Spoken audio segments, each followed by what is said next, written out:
예, OKTV 시청자 여러분, 오늘의 제가 하고자 하는 말은 자유민주주의와 자본주의, 그리고 시장경제의 가치에 대해서 설명하고 그것이 대한민국의 근현대사와 어떤 관계를 가지고 있는가를 말씀드리고자 합니다. 프란시스 후쿠야마가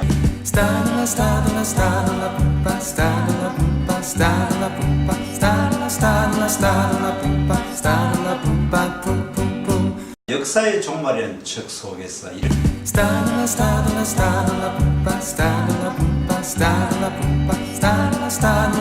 이런 이야기를 합니다.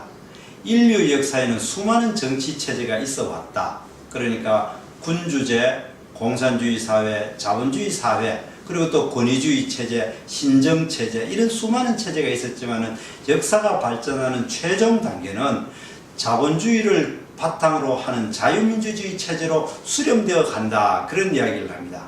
그러니까 원래 프란시스 후쿠야마가 얘기했는 역사의 종말이라고 이야기하는 것은 마르크스가 자본주의 사회가 고도화되면은 자본주의 사회 내부의 모순에 의해 가지고 공산주의 사회로 바뀐다고 그렇게 이야기한 것을 부정하고, 인류 역사의 최종적인 역사 단계는 자본주의를 바탕으로 하는 자유민주주의 체제다, 그렇게 이야기를 합니다. 그럼 왜 그런 이야기를 하느냐?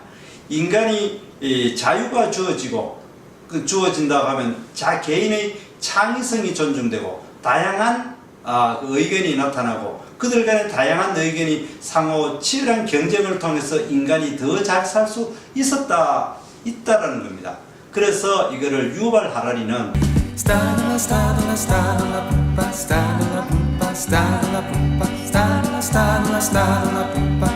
21세기를 위한 재현에서 이런 이야기를 합니다. 21세기가 가진 역사적인 의미는 전염병에 의해서 죽은 사람보다는 늙어서 죽은 사람이 더 많은 첫 세기가 되었다. 그리고 전쟁 등 폭력에 의해서 죽은 사람들보다는 사고사에 의한 사람들이 더 많은 첫 세기가 되었다.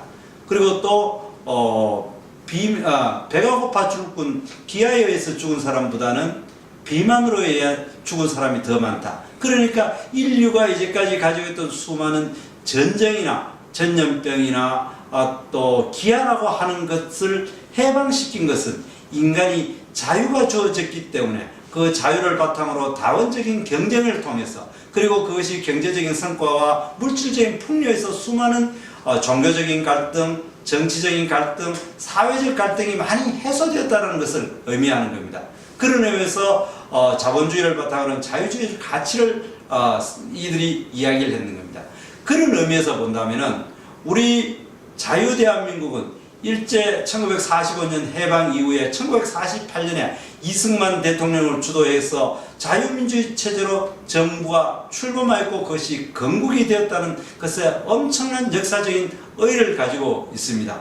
그때 당시에 우리나라가 가질 수 있는 정치체제는 소련을 중심으로 하는 공산주의 체제로 우리 사회가 출범하느냐, 아니면은 자본주의를 바탕으로 한 자유민주주의 체제는 국가가 출범하느냐, 그 양단계의 갈림길에 있어가지고 신탁통치 안에 대해서 반대를 통해서 정부를 수립하고, 그리고 자유민주주의와 시장경제를 중심으로 하는 그러한 헌법을 채택함으로 인해 가지고 우리 대한민국은 자유민주주의 체제, 그리고 시장경제 체제, 자본주의 체제로 세계 체제에서 편입했습니다.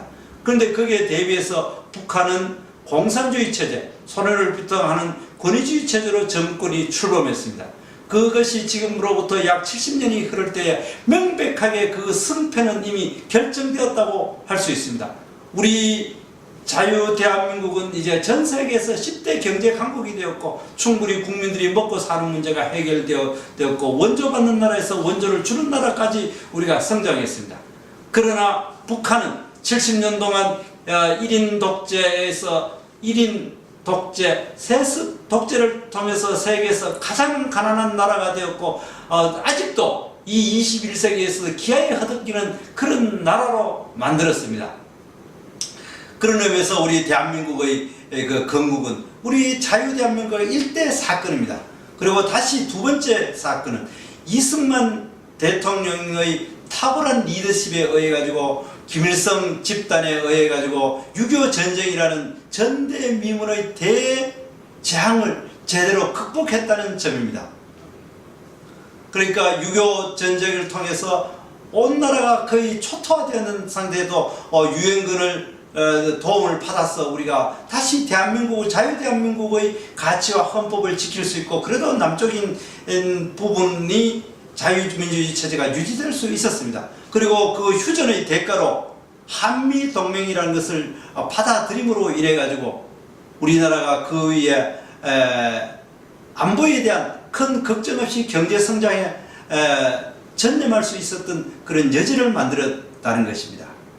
그리고 그 이후에 박정희 대통령을 비롯해서 조국 근대화라는 이름으로 전 국민이 일치 단결해서 전 세계에서 가장 가난한 나라에서 전 세계에서 10대 경제 강국으로 세계에서 가장 가난해서 원조를 받던 그런 나라, 한때 영국에서는 한국이 제대로 된 나라가 되는 것은 쓰레기통에서 장미를 찾는 것보다도 더 어렵다라고 이야기했는 그런 대한민국이 이제는 세계에서 10대 경제 강국, 원조를 받는 나라에서 원조를 주는 나라까지 되었습니다. 그런 의미에서 우리는 지난 해방과 함께 건국과 함께 산업화 과정, 6.25를 극복하는 과정에서 자랑스러운 역사를 가져왔습니다. 그런데 큰 변화가 일어나고 있습니다. 바로 대한민국의 좌익 세력들이 준동하기 시작하는 것입니다. 대한민국의 자랑스러운 건국, 그리고 아주 바람직한 자유민주 체제로 출범한 대한민국의 가치를 폄훼하는 것입니다. 그리고 그 위에 경제성장을 폄훼하고 있는 것입니다. 그래서 자유대한민국 자체에 대해서 가치를 폄훼하고 있는 것입니다. 구체적으로 이야기를 해보겠습니다. 지금 우리 정권을 담당하고 있는 문재인 정부와 청와대에 있는 주사파를 비롯한 그 후예들은 도저히 받아들일 수 없는 해방 전후사의 인식이라든가 파르긴과의 대화, 이런 좌파 서적을 70년대 80년대의 좌파 서적을 읽고 편협한 사고방식에 빠져가지고 해방 이후에 대한민국의 건국 과정을 분단을 고착화시키고 친일파를 득세시킨 잘못된 역사로 가르치고 있습니다. 그리고 우리가 자랑스럽게 이야기를 했는 그 6.25를 극복한 것을, 그리고 김일성이 남침했는 것을 남침을 부정하고 있는 것입니다. 그리고 좌익을 극복하는 과정에서 있었던 수많은 그 좌익의 준동을 오히려 민주화 운동으로 왜곡시키고, 그 과정에서 국민들이 일부 희생된 것을 마치 민주화 운동을 하듯 희생되고, 그것에 좌익 반란을 진압하는 사건들을 마치 국가 공권력에서 잘못된 것처럼 이렇게 역사를 오도하고 있는 것입니다. 그리고 박정희 대통령 후에 근대화 과정에서, 산업화 과정에서 어쩔 수 없는 입었던 일부 문제점을 인권이 침해되는 사건이라 해서 자본주의의 성숙, 산업화의 성취 자체를 근본적으로 부정하고 있습니다.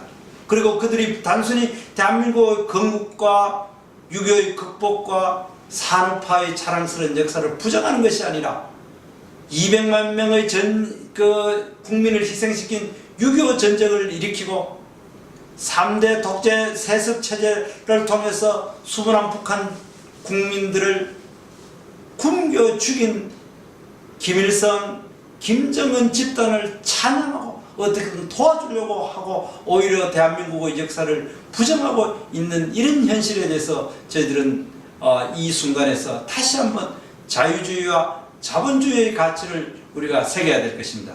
지금 대한민국에 문제점이 없는 것이 아닙니다. 많은 갈등이 있습니다.